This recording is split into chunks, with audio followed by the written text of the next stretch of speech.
Hi folks, this is just a quick tutorial for using the tools that I'm going to be using in today's Google Meet.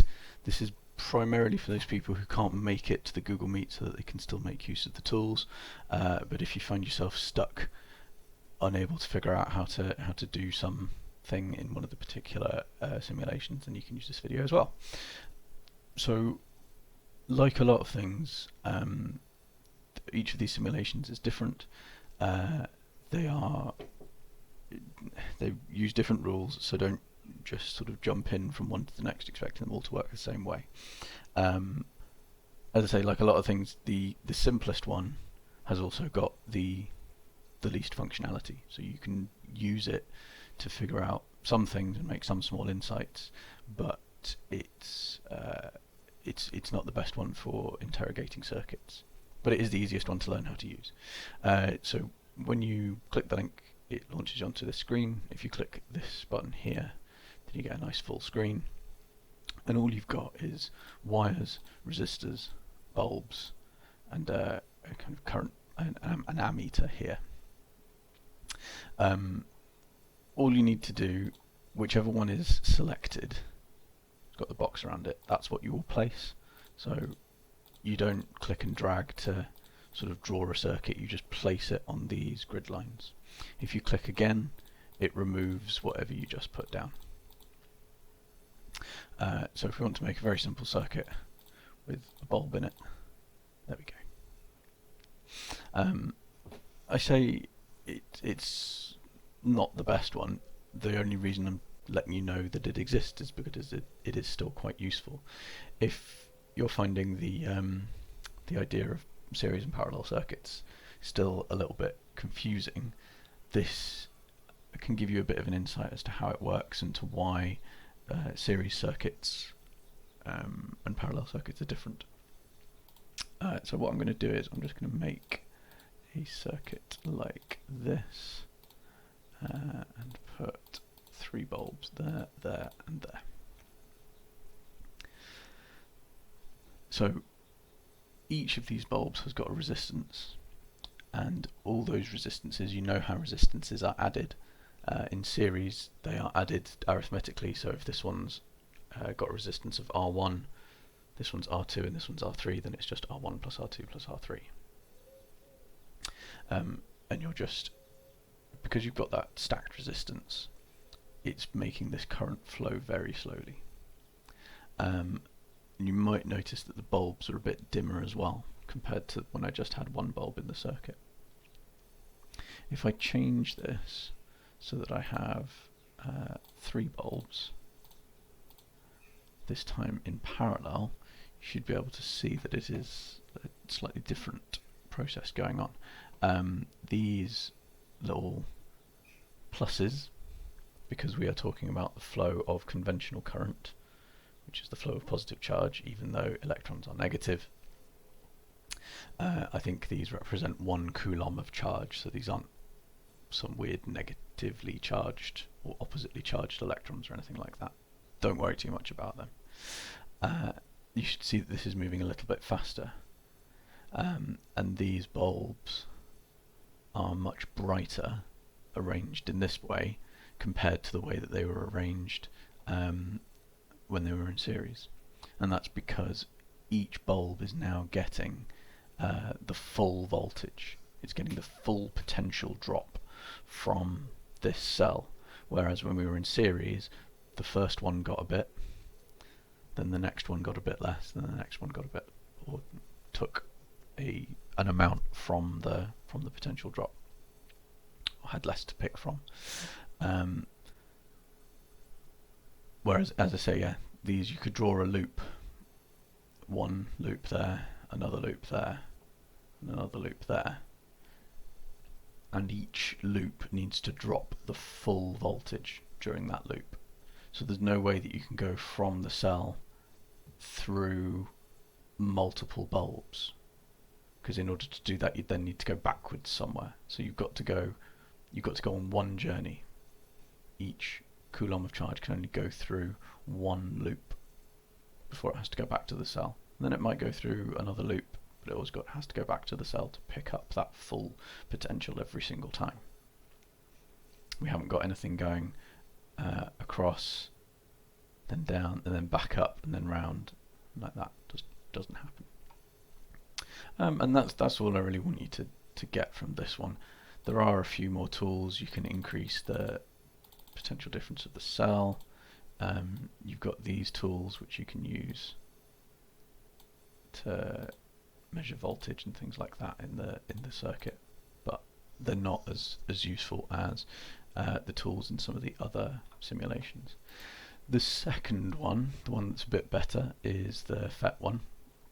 The lab, there's nothing really in the lab that you can't do in the intro, and it'll just have lots of, well, a couple of extra tools that are just going to get in the way. So if you go with intro, it works in a similar way. You can pull down all sorts of components. You can grab each side of them in order to change their direction and shape. So if you want a long wire, you don't need to grab lots and lots and stick them all together like that. You can just grab one and stretch it.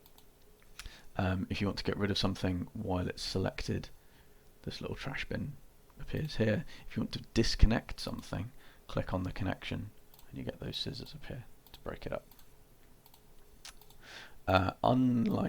So in the first simulation you could change the voltage of the battery, or the voltage of the cell, the potential difference of the cell. You can do the same with this one, but you can go a lot higher. If you're not sure about which end of the cell is positive and which one's negative, you can change your components to symbols rather than actual objects. And remember, the long side is the positive side. Or if you're used to dealing with batteries, then you know that the little lump on that side is the positive side. So you can change the voltage of that cell. You can also change the resistance of your bulb and the resistance of your resistor. One of the things that's quite nice about this resistor, if you've done electronics, you'll know that resistors, the stripes on them, are a code for the resistance. And as we change the resistance, you can see the colours change to represent that actual resistance. So 53 ohms, that is 53 ohms. That pattern of stripes, that's 35. You can see that the green and the orange have swapped places, and so on. So yeah, if you just want to make a quick circuit, then you can just do something like this. And there you go.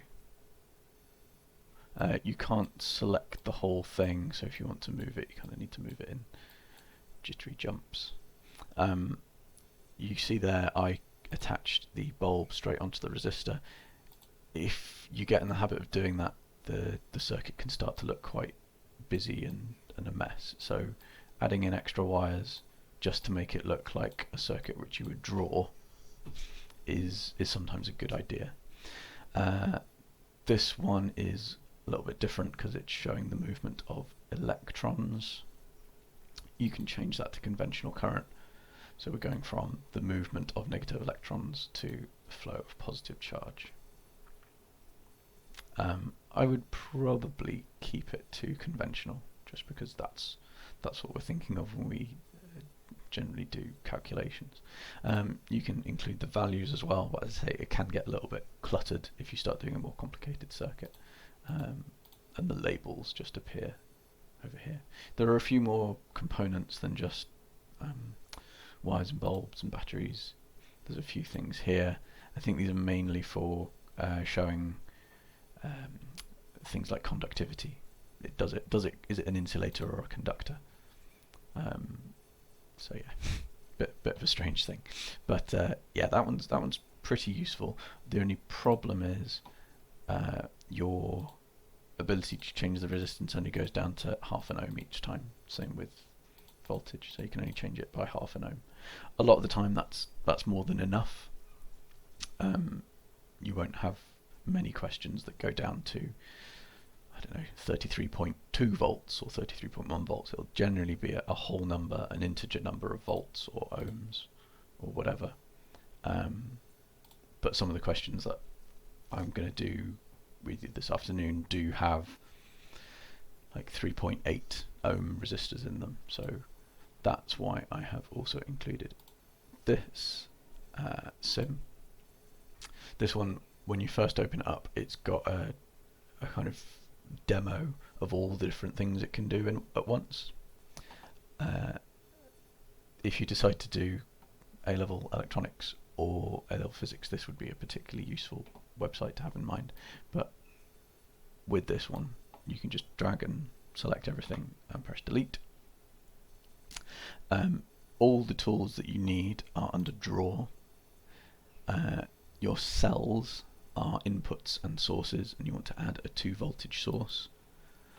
Your cursor then becomes this little crosshair, and it will keep adding cells until you change it to something else. So we'd add resistors, and the only other thing we need is wires.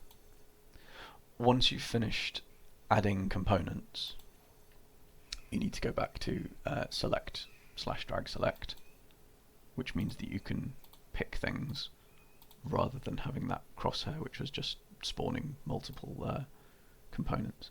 If you want to get rid of a few of them, you don't need to use that function. You don't need to come up here to add every single resistor. So let's say, or every single component, let's say, I'll do this first. I wanted lots of small resistors. I don't want a kilo ohm, that's what that means, 1k, 1 kilo ohm. I want lots of small resistors. Rather than making loads of 1 kilo ohm resistors and then changing them all by a small amount every time, if you double click, once it's highlighted in blue, double click on it, you can change the resistance in there. And click apply, and it's done. It supports control copy, control C, control V, so copy and paste. So if you select something, you can copy the same thing again and again. You need to be highlighted over it in order for it to work. Same with the cells, just like that. The cells, unfortunately, don't show their potential on them the same way that the resistors do. You can still change them. So if you want to change it to 15, you can. While it doesn't show it as a little number above it, if you hover your cursor over it, this little information table is a kind of once you completed a circuit, your cursor acts as a kind of probe which will tell you anything about that particular point that you're on. So if I make a little circuit like that, if I put the cursor there, it tells me that it's 12 volts and it's got a resistance of 12 ohms, and so on and so on and so on. The pips moving around very, very quickly, if that gets distracting, then this thing here changes the speed of them moving around. If you want to make them completely stationary, that's fine. It doesn't affect the circuit. The circuit still works. You've not frozen the current. All it's done is stop that part of the simulation. The simulation speed, that refers to something that's using things like capacitors and inductors. Again, don't need to worry about simulation speed, but current speed, that just changes the speed of those pips to make it less headache inducing. One other thing to note, the wires connect by connecting them end to end. Now you might think, well, that's really obvious. Okay, thank you. But if you do something like that, where they're crossing over, those are not connected. You can see the little red pips let you know that it's not connected. But just because they're lying on top of each other doesn't mean that they are connected. You need to put them right end to end like that. Same with that. You can't just cross them over and say, well, they're touching, so there'd be a current passing. You need to connect each piece end to end like that. So yeah, as I say, the ideal situation is that you come to the Google Meet so that we can go through a few of these together. a few of the questions on the sheet, but if you can't, then this should at least give you a bit of a head start.